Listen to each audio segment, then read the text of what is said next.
পাদ্রী ডাক দেয়া বললেন, ও সাদ, তাওরাত জবুর ইনজিলের পৃষ্ঠায় পৃষ্ঠায় পড়তে পড়তে মুহাম্মদের প্রশংসা, এই জন্য এত প্রশংসা আমি পেয়েছি, দেরি করি নাই, কালেমা পড়ে মুসলমান হয়ে গেছি। সাদ ডাক দেয়া বললেন, চাচা আমার আর একটা প্রশ্ন, আপনি যদি মারা যান, আপনি বুড়ো মানুষ, আমি ইয়াং মানুষ, আমি কেমনে বুঝবো মুহাম্মদ মক্কায় না মদিনায়? পাদ্রী বললেন, তাইলে তুমি শোনো, সেদিন মদিনার মরা খেজুর গাছগুলি জীবিত হয়ে যাবে, ওই দিন তুমি বুঝতে পারবেন মক্কা থেকে বিশ্বনবী মদিনায় হিজরত করেছে।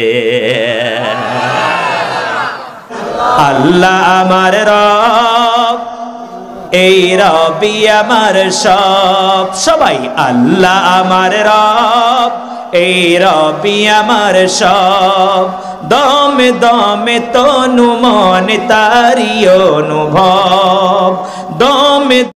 বন্ধুরা, চ্যানেলটি সাবস্ক্রাইব করুন। ওই জায়গা দিয়ে ওই যে দরজার মধ্যে একটা লোক দাঁড়িয়ে রয়েছে, সেই লোকটার শরীরের ভিতরে শুধু রক্তের দাগ। যেই লোকটা আউলা কেশ, পাগল বেশ, দেখতে ভালো না। আল্লাহর নবী বিশ্ব নেতা সঙ্গে সঙ্গে উঠে গেলেন সামনে, যারা নবী ওই লোকটাকে সালাম দিয়া দিলেন। এর নাম নেতা, এর নাম কি? নেতা, এর নাম হলো নেতা। উপস্থিত সাহাবী জিবরাইল হাজির হয়ে গেছে, আয়াত নাজিল হবে, আউলা কেশ, পাগল বেশ, ওই লোকটা আসছে। আল্লাহর নবী উঠে গেলেন, সালাম দিলেন। এর নাম হলো নেতা। আমরাও নেতা পাই, তবে ভোটের আগে, ভোটের পরে না।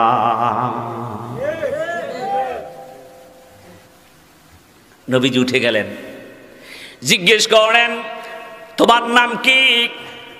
লোকটা ডাক দেয়া বললেন, আমার নাম হলো সাদ। তোমার বাবার নাম কি? আমার বাবার নাম রবি।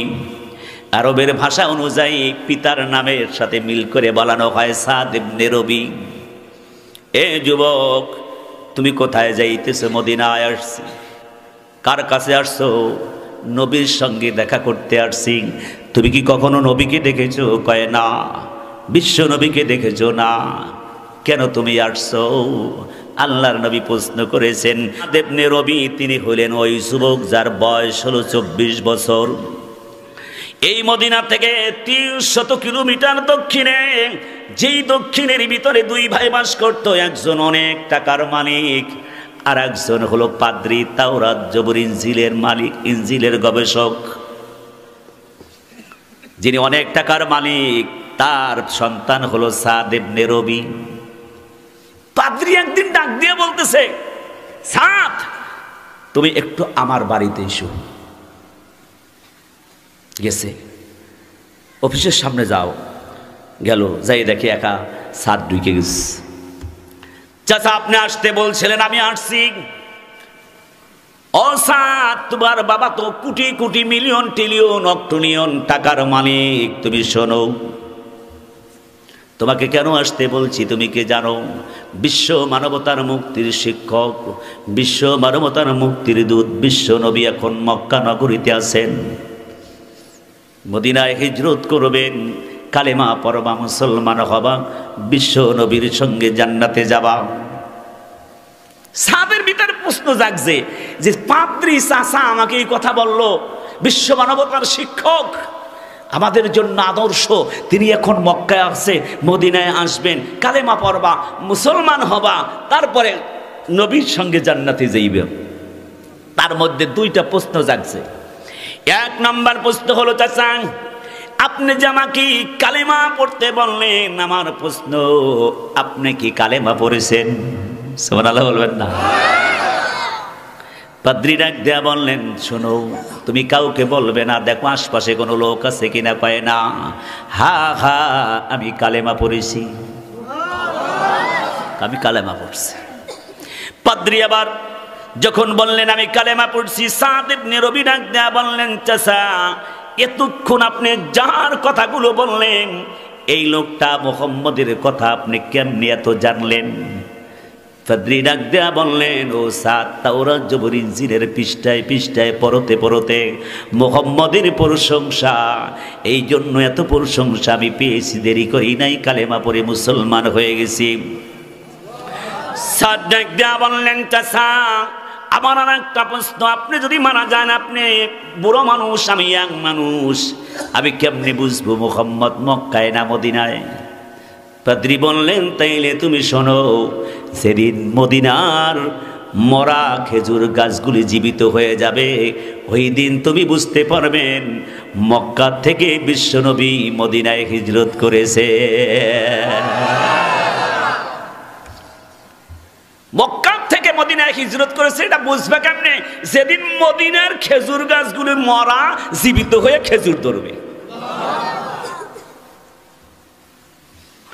আবার ভাইয়ের আমার, বন্ধুরা আমার, আর যদি মরিয়ম আলাইহিস সালাতু ওয়াস সালামের পেটের ভিতরে সন্তান, ইয়া লাইতানি মিতু ক্বাবলা হাযা ওয়া কুনতু নাসিয়াম মানসিয়া। মরিয়মের পেটের ভিতরে সন্তান, অনেক লম্বা ঘটনা, আমি একটা খেজুর বুঝাই। অনেক বেদনা, বলতেছি আল্লাহ, এর আগে যদি আমি মরে যাইতাম, একেবারে নিষ্পেষিত হয়ে যাইতাম, আমার কোনো চিহ্নও না থাকতো। মরিয়ম এই কথা বলতেছেন, আল্লাহ রাব্বুল আলামিন জিবরাইলকে বলেন, জিবরাইল, মরিয়মের কষ্ট শেষ, এখন আমার কুদরত শুরু।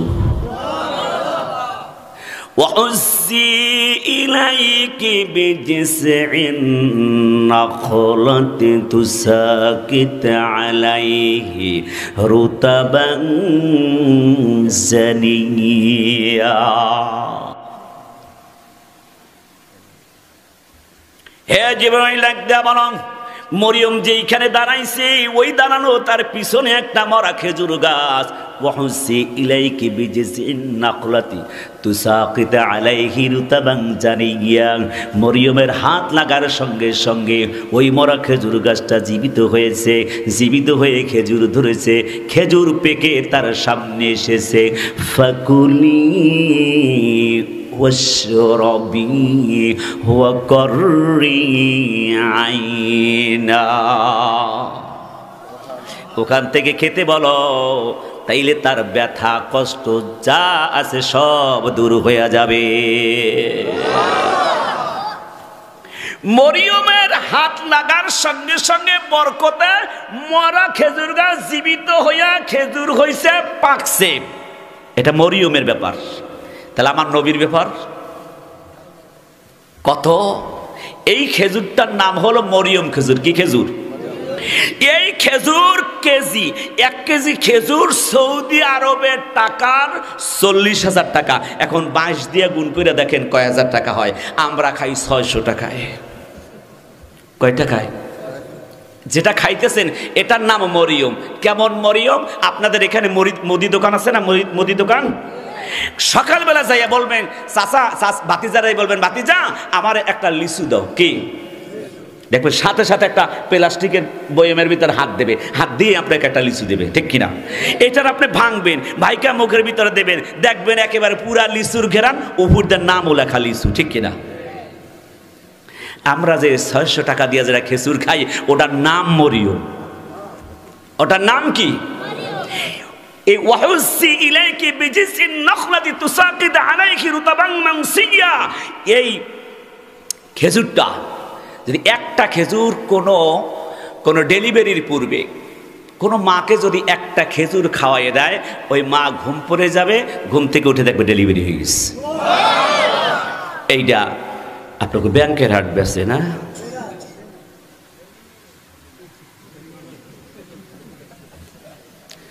সৌদি আরবের টাকার 40,000 টাকা কেজি ওই যে গাছটা এখনো রয়েছে। আমার ভাইয়ের, আমার বন্ধুরা আমার, মরিয়মের হাত লাগার কারণে খেজুর গাছ মৃত ছিল, জীবিত হয়েছে, খেজুর হয়েছে সাদ। আল্লাহর নবীর বরকতি পাটা যখন মদিনায় পড়ে যাবে, বরকতের সঙ্গে তুমি দেখবা তোমার বাগানের ভিতরে যতগুলো মরা খেজুর গাছ আছে, খেজুর গাছগুলো জীবিত হবে, খেজুর ধরে যাবে। যায় দেখে যত মরা গাছ ছিল সব খেজুর হয়ে গেছে। সুবহানাল্লাহ, রাস্তে হইছে। সাদ দেরি করলেন না, কালেমা পড়ে মুসলমান হয়ে গেলেন। এতক্ষণ সাদ ছিল দুর্বল, এখন সাদ হয়ে গেছে সবল। তার কারণ কি? এতক্ষণ সাদের ভিতরে ছিল একটা জিনিস, তার নাম হলো প্রাণ। এখন সাদের ভিতরে দুইটা জিনিস বসবাস করে, একটা হলো প্রাণ আর একটা হলো ঈমান। সাদ হাঁটতেছে, লেফট রাইট হাইটে বাড়িতে গেছে। ওর হাঁটা দেখেই ওর বাপের মাথা গরম হইছে।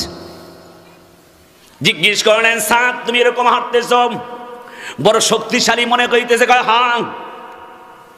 মানে কি?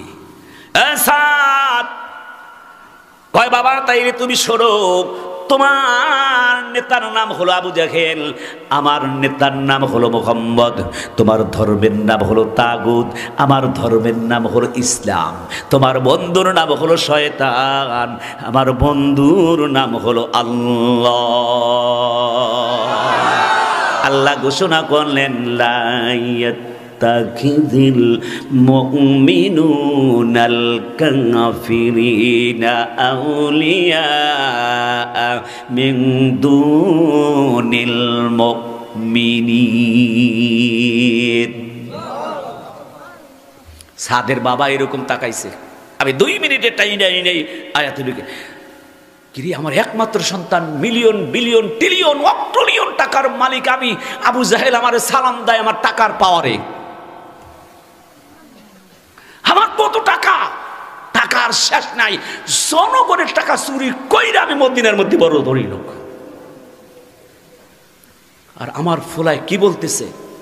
সাদ ডাক দেয়া বললেন, বাবা চেতবেন না। সুবহানাল্লাহ পড়েন। লা ইয়াত্তাখিযিল মুমিনুনাল কাফিরিনা আউলিয়া মিন দুনিল মুমিনিন। আল্লাহু ওয়ালিয়ুল্লাযীনা আমানু ইখরুজুহুম মিনাজ যুলুমাতি ইলান নূর। সম্পর্ক নাই তোমার সাথে আমার। ও বাবা, তোমার সাথে এখন আর আমার কোনো সম্পর্ক নাই। তাইলে বোঝা গেছে তুমি কালেমা পড়েছো। হ্যাঁ, আমি কালেমা পড়েছি, মুসলমান হয়েছি। সঙ্গে সঙ্গে সাদের বাবা রবি রশি আনলেন 4টা। কয়টা? হযরত আসিয়া আলাইহিস সালাতু ওয়াস সালামের যা ঘটেছে তারও তাই। ডান হাতে একটা, বাম হাতে একটা, ডান পায়ে একটা, বাম পায়ে একটা শীত করে। বাবা বুকের উপরে বসছে, মা বুকের উপরে বসছে। ওয়াসাইনাল ইনসানা বিওয়ালিদাইহি হামালাত উম্মুহু ওয়াখনান আলা ওয়াখনিন অফিসালুহু ফি আমাইন। পৃথিবীর সব কষ্ট মা সহ্য করতে পারে, মা হইয়া সন্তানকে কষ্ট দিতে পারে না। সাদের মা বুকের উপরে উঠে বলে, বাবা তুমি কালেমাটাকে ছেড়ে দাও, তাইলে মুক্তি। কালেমা যদি না ছাড়ো তাইলে শাস্তি। হে বাবা, পেটে রাখছি, দুধ পান করাইছি, কালেমা যদি পড়ো, কালেমা যদি ছাড়ো তাইলে মুক্তি, কালেমা যদি না ছাড়ো তাইলে শাস্তি। সাদ বলেন, মা তুমি তো জানো না আমি কালেমা পড়েছি, অন্তরে ফিট করেছি। যেই ব্যক্তিদের কালেমাটা শুধু মুখের ভিতরে থাকে, অন্তরে থাকে না, এরা হলো মুনাফিক। সমাজের মধ্যে এখনো মুনাফিক আছে না নাই? কিন্তু যাদের কালেমা মুখের ভিতরে ফিট করেছে, অন্তরও ফিট করেছে, তারা হলো মুমিন। কিন্তু মুমিন জীবন দেয়, ঈমান দিতে পারে না।